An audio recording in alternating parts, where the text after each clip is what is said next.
Welcome and thank you for joining us.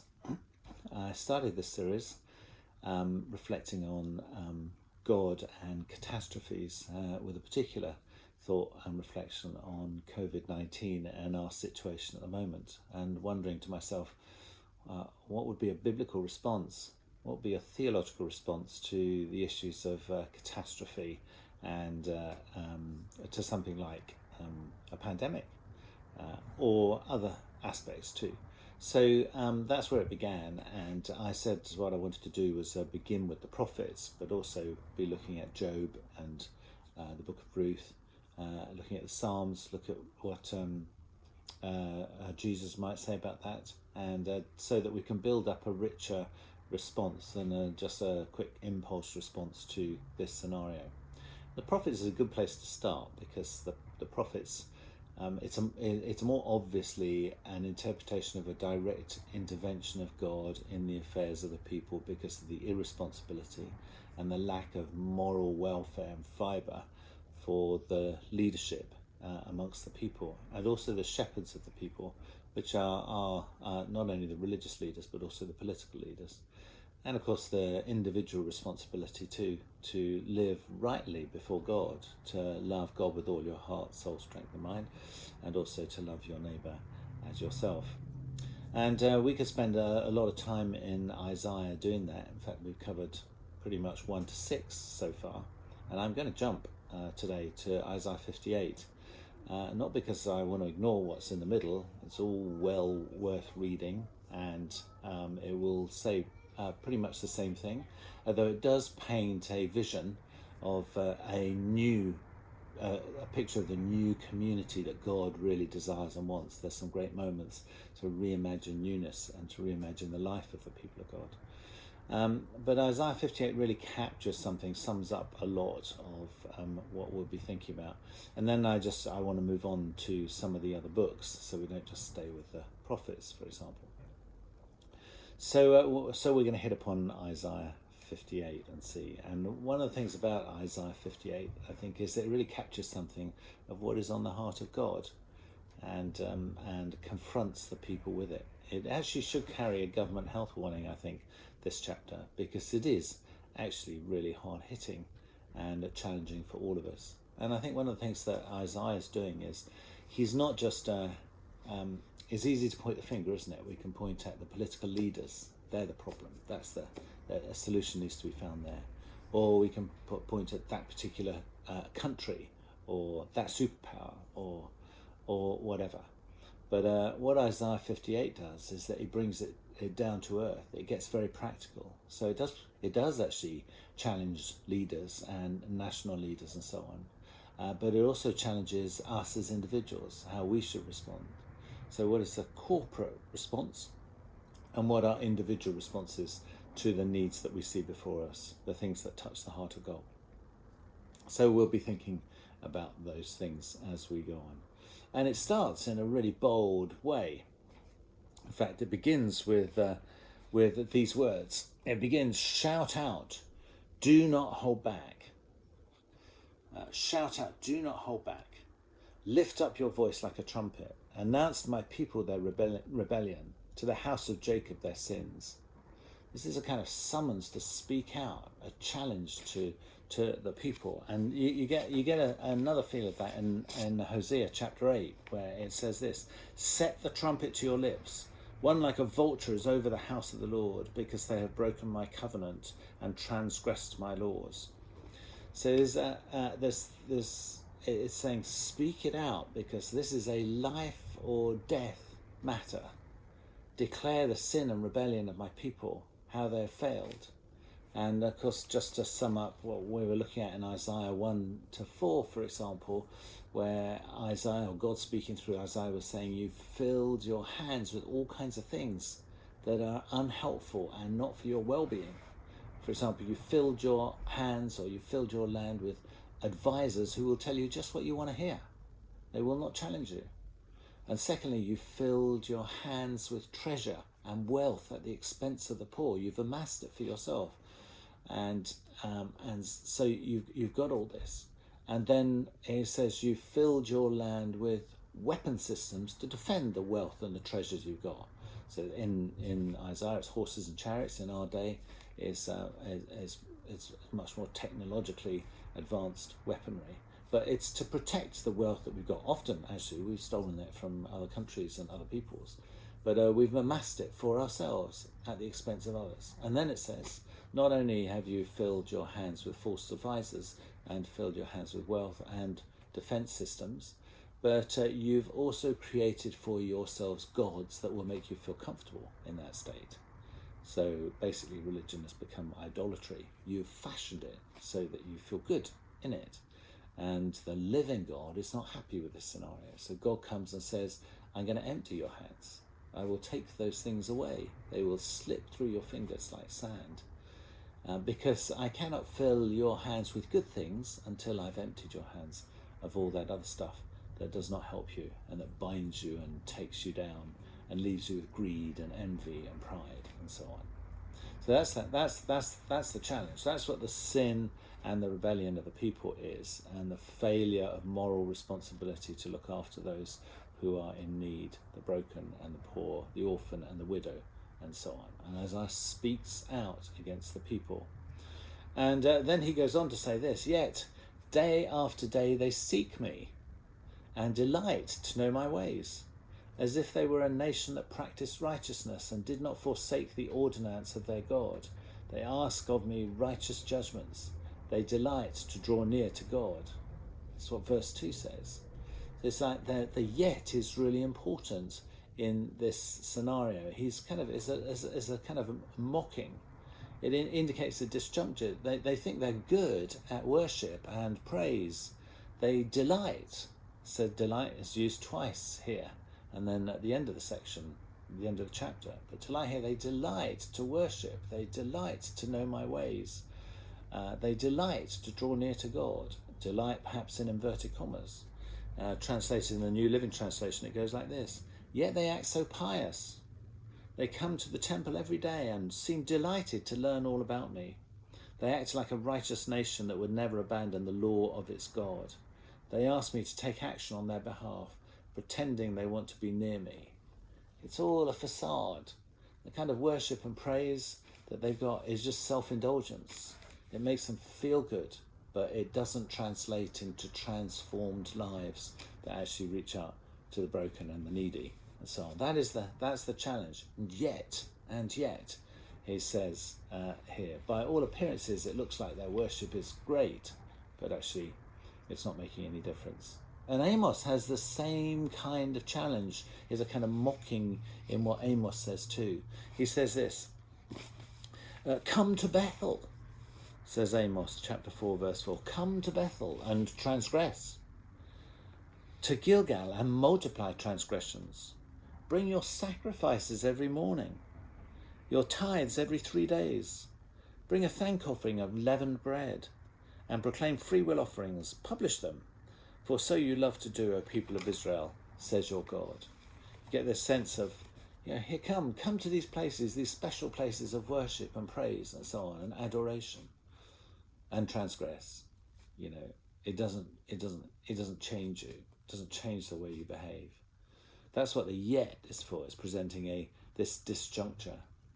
Their worship has turned into self-indulgence. They enjoy their worship, but there is no change. And then we come in Isaiah 58 to the real hub of the situation in verses 3 to 5. This is the thing that it twists on. So we will read it. It goes like this. So it starts with a lament. It seems like a lament. They're crying out to God. Why do we do these things? And you don't take any notice. So it says, why do we fast, but you do not see? Why humble ourselves, but you don't notice?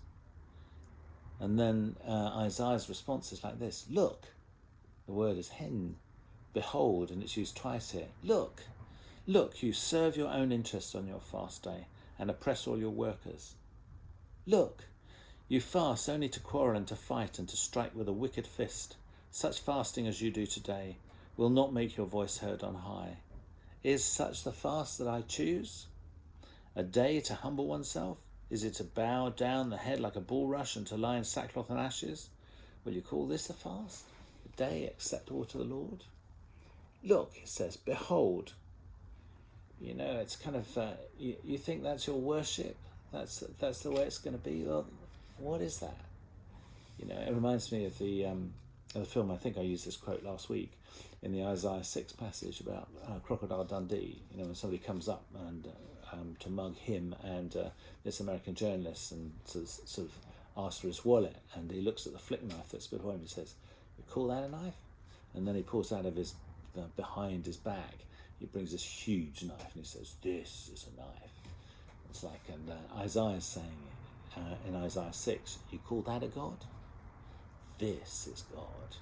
That only the seam of his garment fills the temple because it's so huge. Your vision of God is not big enough. And here in Isaiah 58, he's saying, you call that fasting? A day? You give up a day fasting to have some prayer or whatever?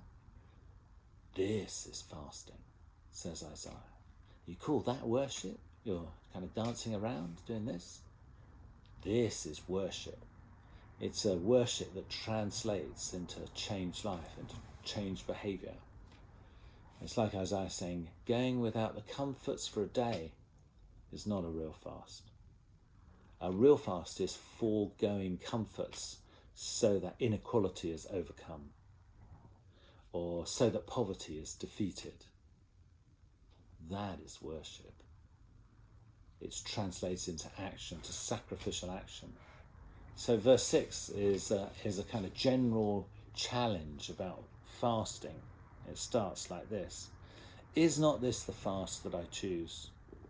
To loose the bonds of injustice, to undo the thongs of the yoke, to let the oppressed go free, and to break every yoke. It's a sort of general thing. It's to end inequality and end oppression and end poverty. That's the kind of fasting that I'm looking for. People who really engage with such issues. And then he gets much more specific and direct in the challenge that he brings. So we read this. Is this not the fasting that I choose? Is it not to share your bread with the hungry and to bring the homeless poor into your house? And when you see the naked, to cover them and not to hide yourself from your own kin? That's the kind of fasting that I'm looking for. What is he saying here? He's saying this. Share your bread. That's very practical. Share your home and share your clothes. This is the nub of it. This is the kind of fasting that I'm looking for. Translated worship. Is that not the kind of fasting that I choose that you would do that? And it struck me, as I was thinking about this, there are 71 million displaced people in the world today through violence, warfare, greed, asylum seekers, people trying to cross borders, conflicts and wars that left 71 million displaced people. That's the UN figures for 2019. That's 14 times the size of the population of New Zealand displaced in the world. Now it's amazing, isn't it? In Wellington, or that's pretty much anywhere in any of our cities, western cities. Let's take Wellington. In Wellington we have an abundance of stores to shop from Countdown to New World, Pack and Save and so on. You can go and you can look on the shelves and you can pick off the kind of mayonnaise that you like, or peanut butter, or endless bottles of wine. You can sample this one and that one and so on. Or you've got frozen food, you've got delicatessen, you've got fresh bread baked, you've got all kinds of different choices of soups and cereals and you name it, it's all there in the stores. We can choose and there's been plenty even during COVID-19, apart from toilet rolls. But there it is. There's lots of things that have been there for us to get. So plenty of food. There's an abundance of it. And then we have fashion shops all over the place. So you can go into the shops and choose the latest fashions with the latest colours and get a pair of shoes to match it and so on. And technology shops to get the latest technology so you figure out with it. And specialist coffee shops for the kind of coffee that we like and so on. And we have rooms in our houses. Some of us, our kids have flown the nest and we've got spare rooms and we've got a large house, and some of us have got second homes or a batch to go to. And despite the fact there are 71 million displaced people and housing is an issue in New Zealand, we have an abundance of this stuff. And then we have wardrobes full of coats and suits and fine clothing, some of it we haven't worn for years. It's just sitting there and using up space in the wardrobe.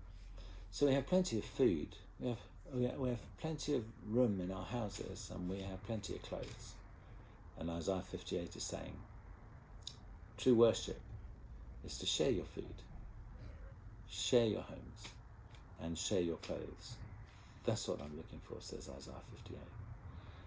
And I was struck when I was leading the Lee Abbey community in the UK. We had 2 Ukrainian girls who were with us, and at the time when Russia and Ukraine on the border, there was lots of conflict going on, and there were a lot of displaced families right on the border. And there was a situation where in one of the churches, a girl was telling me that for several weeks the pastor was standing up with a family that had been come off the front line. Their home was right in direct line, so they were vulnerable, and they were coming back to the cities further off the border, and the pastor would have a family up on the stage, on the platform, would lift up their hands and say, look, this is a lovely family, they've had to come off, it's not safe to be where they are, who can take these people in for the next 6 months and share your home with them? And hands would go up. This community friend was saying, that's happening every week. And I was saying, would I do that? Would I open my home up to another family to come and live with me? A displaced family, or refugees, or people seeking asylum? Would I share my home? Would I share my clothes? And verse 8 in this passage issues an interesting word that will recur a lot in this passage. The word is then. And of course, when you've got the word then, it implies an if in this passage. If you do this, then this. If, then. And this is what occurs. First of all, he says, is it not to share your bread with the hungry and bring the homeless poor into the house? And when you see the naked, to cover them, and not to hide yourself from your own kin. Then your light shall break forth like the dawn, and your healing shall spring up quickly. And it's amazing how Isaiah links the acts of generosity and abundance that we give to others who are in need with the fact that our lives will experience light and life and healing and well-being. So he's saying is this: if you want well-being in your community, or you want well-being in your church, then verses 6 and 7 of Isaiah 58 are unavoidable. Share your food, share your home, share your clothes. This is why he's saying, you call that worship? This is worship, translated into transformative action. And verse 9, of course, takes us back to the lament that was with us earlier. When it has another then. It goes, then you shall call and the Lord will answer. You shall cry for help and he will say, here I am. That's directly linked with share your food, share your home, share your clothes. So right at the beginning of this passage, as I was saying, you were saying, why are you not listening? Why are you not taking notice? Verses 6 and 7 here. Share your food, share your home, share your clothes is a direct answer to that question. The sense of our abundance, our expression of faith and giving has an impact on our own well-being and our relationship with God. That's the striking thing that we see here. You're not practicing neighbourliness. And there's a kind of mindset, I think, about the immigration debate that is borne out in society. Sometimes it gets expressed this way. Certainly in the UK it was like this, if we let these people in, whoever these people are, they will use up our resources and we will not have well-being. But the Isaiah mindset is from faith and generosity. It's completely different. It says this: if we reach out to our neighbour in generosity, then God will bless with well-being and abundance. If then, it requires faith in God, real faith. Demonstrate your faith by doing that, and then you'll see that God provides. Well, that's pretty hard hitting, I think, that section. But if we thought that was hard hitting, let's go to the next section, because the next section is another if-then that Isaiah brings to us. The prophet hits us with a different one, and this is what he says in verse 9, second half of verse 9. If you remove the yoke from among you, the pointing of the finger, the speaking of evil, if you offer your food to the hungry and satisfy the needs of the afflicted, then your light shall rise in the darkness and your gloom like the noonday. So again, he comes back to what he said before, removing the yoke, the thing that oppresses the poor and the broken. But he adds to it the pointing of the finger. And I think the pointing of the finger is important here. The pointing of the finger is, stop blaming somebody else. If you stop blaming somebody else and take responsibility for this yourself, then there will be blessing. So it's very easy to sit down and say, oh, just the government just needs to make proper decisions about this, about immigration, about poverty and so on. They can do it. But it doesn't touch us. We can just point the finger and criticize. Or the problem is Donald Trump. Or the problem is China. Or the problem is Brexit. Or whatever. We'll always have a problem out there. But if you stop doing that and take responsibility, says Isaiah, if you do that, and then if you offer your food, here we go, food to the hungry again, and satisfy the needs of the afflicted, then light for you. Light for you. Then your light shall rise in the darkness, and your gloom be like the noonday. And it goes on, and what's so striking about this going on is what it talks about next, is this. I've been fascinated, actually, in the different places that I've worked and been a leader or pastor in the church. I became a Christian in Bristol in England. And I remember in Bristol in England, there was a lot of talk, there's the heart of the Wesleyan revival, Christian revival, Methodist revival, way back. And there was a real sense when I was in Bristol in the mid-70s, became a Christian, that this was going to be the heart of where a revival would break out into the UK. And people were praying about that, and they really believed it. They sensed a prophetic word about it. And I was struck by that. It was a big momentum. But then we moved to Weymouth a couple of years later in the 1980s. And when we were there was a deep sense in Weymouth that revival was going to break out in the UK, and it would start in Weymouth. Right on the south coast of England, and then it would spread up through the nations. It would be a beacon of light, and so there was that sense. And then, of course, I was involved in ministry in Nottingham, and in Nottingham when I was there was many of the churches, since there was a deep sense that revival was coming, and that it was one of the key places it was going to start was Nottingham, and that was in the year 2000. And then I ministered in 2015 in Winchester. Winchester is the heart of England, ancient city, the royal seat and so on. And I had lost that, and yet there's so much heritage. And there was a deep sense I was there that revival was going to break out. It was going to start in Winchester, this historic place, and then spread out across the nation. Now it may be Bristol may get it. Winchester may get it, whoever, Wellington may get it, who knows, all those different places where we think.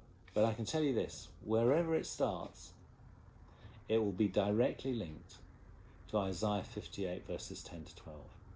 There's no getting away from this. If, then, and what it's talking about is revival. So it says this, if you offer your food to the hungry and satisfy the needs of the afflicted, then your light shall rise up in the darkness and your gloom like the noonday. And the Lord will guide you continually and satisfy your needs in parched places and make your bones strong. And you should be like a watered garden, like a spring of water whose waters never fail. And your ancient ruins shall be rebuilt, and you shall raise up the foundations of many generations. And you shall be called the repairer of the breach, the restorer of the streets to live in. This is revival. This is about nourishment. The Lord continue with you and encounter and experience the Lord's presence. Parched places, that our hearts are nourished. There's the waters of life, like the rain of God's Spirit in revival coming down, and that they're being the ancient ruins rebuilt, all of those things that are often talked about in terms of our experience of a spiritual revival. They're right here. But Isaiah's slapped them in here and directly linked them with these words: if you remove the yoke from among you, the pointing of the finger, the speaking of evil, and if you offer your food to the hungry and satisfy the needs of the afflicted. The direct link to the outpouring of God's Spirit is love of neighbour and reaching out to others. It's striking. That's the challenge here. There will be well-being, there will be shalom, there will be blessing, there will be refreshing waters of revival when God's people actually do what God's asking them to do in Isaiah 58. And whilst we're recovering from that juggernaut, there's another one on its way. Because in the next section, beginning at verse 13, Isaiah comes at us again with another if-then statement. So he says this: if you refrain from trampling the Sabbath, from pursuing your own interests on my holy day, if you call the Sabbath a delight and the holy day of the Lord honourable, if you honour it, not going your own ways, serving your own interests, or pursuing your own affairs, then you shall take delight in the Lord, and I will make you ride upon the heights of the earth, and I will feed you with the heritage of your ancestor Jacob. It's really fascinating that he brings in the Sabbath in this moment. Surely, somebody will say, that's about worship. Well, is that not what all this has been about? What is real worship? Real worship is actually about, as I've mentioned already, concern and care for those who are poor and for the needy. And indeed the Sabbath is an offering of rest for the poor and for everyone, actually. It's a demonstration that we don't have to be so driven that we're working 7 days of the week flat out. That God is saying, can you not just trust me for this one day? Can you not just rest and breathe and let life come back into you because you've been working the other 6? 7-day workers are workers who are filled with anxiety because they don't think they're going to make ends meet or they're driven. 6-day workers with a day of rest are people of trust who will say, actually, God can take care of that other day and take care of the needs that we have on that day. Respect for the Sabbath is about getting the right rhythms of life. And that's why it's so important here that, again, worship is actually about the rhythms of life. Worship is about work and rest and generosity and reaching out to others and concerns for those who are in need. It's an acquisitive, driven culture that denies the Sabbath. And it's a trusting culture that looks for rest and recuperation. And then when we read in verse 14, verse 14 takes us right back to the lament in verse 3, when it was talking about, you say you delight, you delight. But if you do these things, then you will really, genuinely delight in the Lord. That's what you shall take delight in the Lord. That's what we see here. And then the poem, of course, at the end of this, ends abruptly with these words: for the mouth of the Lord has spoken. Well, we're left in no doubt. I didn't promise that it was going to be an easy chapter to reflect on, a comfortable chapter to reflect on. And quite the opposite. The mouth of the Lord has spoken, and he is looking for a changed behaviour, a changed lifestyle. That's it in a nutshell. The kind of discipleship that God is pleased with and that brings forth revival and blessing is very practical and deeply challenging for you and for me, for the way that we live. Share your food, share your home, share your clothes. Lift the burden on the poor and reach out to your neighbour.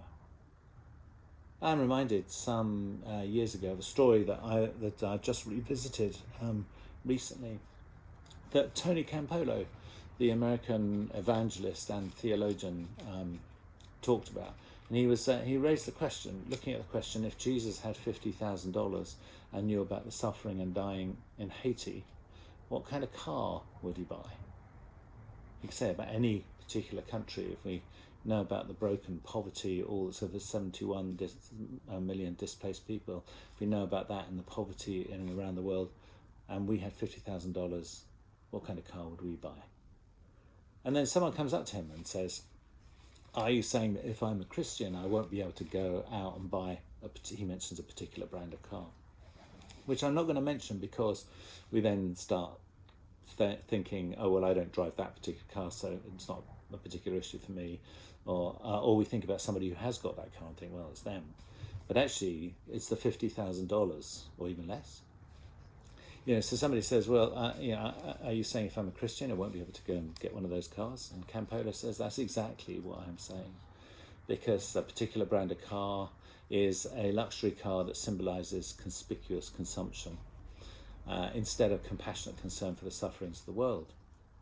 Then the person says, but I know a lot of godly people who drive that kind of car. And Tony Campolo says, well, then when they really get godly, they will repent of that kind of car. He says that nothing is more controversial than to be a follower of Jesus Christ. Nothing is more dangerous than to live out the will of God in today's contemporary world. It changes your whole monetary lifestyle. And Campolo goes on to say, you're saying this is stupid, this is irrelevant. No, this is where Christianity needs to be applied. You've got to buy what Jesus would buy. You've got to dress in the kind of clothes that Jesus would dress in. There's no room for conspicuous consumption. Our culture has in fact conditioned us to want more and more stuff we don't need so that we become consumers of God's wealth while the hungry of the world suffer and the hungry of the world die. It's time to repent of our affluence. Christians have lost a heart for the poor, says Campolo. A lecturer where I teach says, you're not a Christian in the full sense of the word until your heart is broken by the things that break the heart of Jesus. So here we come to the end of this chapter. If you want your spiritual life to flourish, if you want well-being in your home and in your community, if you want revival to come to Wellington or wherever you are, then we've got to get to this kind of depth of discipleship. We may be forgiven Christians, but we're hobbling around with a half-baked faith. Share your food, share your home, share your clothes, release the burden on the poor and the oppressed. Let your worship translate into action, your feet to walk with the walk of discipleship. And then we will see well-being in our communities. That's the message of Isaiah, right there. There is a direct link. If my people who are called by my name shall humble themselves, seek my face, turn from their wicked ways and pray, then I will hear their prayer, forgive their sin, and heal their land. Next time we'll look at another section in the Old Testament. And this week, let the message of Isaiah 58 sink in and challenge us. Not just to make us think, oh, that's good or that's interesting, but to change the way that we live and we buy and we consume and how we respond to the kind of life that God wants us to live. Amen.